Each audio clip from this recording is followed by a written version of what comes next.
என்ன தாண்டி ஆச்சு? எவ்வளவு நேரம்? பதட்டப்படுத்தாதீங்க. நீங்க பதட்டப்படுறதுல கையும் ஓட மாட்டேங்குது, காலும் ஓட மாட்டேங்குது. கொண்டு வந்துட்டே சாப்பிடுங்க. என்ன குழம்பு? ரசம் வச்சிருக்கேங்க. நீ குழம்பு வச்சாலே ரசம் மாதிரி தான் இருக்கும், இதுல ரசம் வேறையா இருக்கும். இப்ப நக்கல் பண்ணாம சாப்பிடுங்க. தண்ணி எடுத்து வரேன்.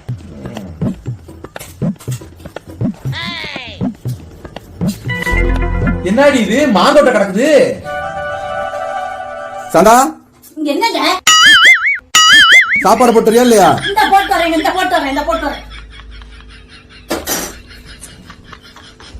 ஏய் என்னாச்சு? இந்த போட்டு வரேன், போட்டு வரேன். அது ஒண்ணும் இல்லைங்க, மாங்கொட்டை போட்டு ரசம் வச்சேன். ஏடி கொள்ளு ரசம் கேள்விப்பட்டிருக்கேன், தக்காளி ரசம் கேள்விப்பட்டிருக்கேன், புளி ரசம் கூட கேள்விப்பட்டிருக்கேன். எந்த ஊர்லடி மாங்கோட்டை ரசம் போட்டாங்க? இது நம்ம ஊர் ஸ்பெஷலுங்க, உங்களுக்கு தெரியாது. உன் ஊர் தானடி நானும். அது என்ன ஸ்பெஷல் எனக்கு தெரியாம?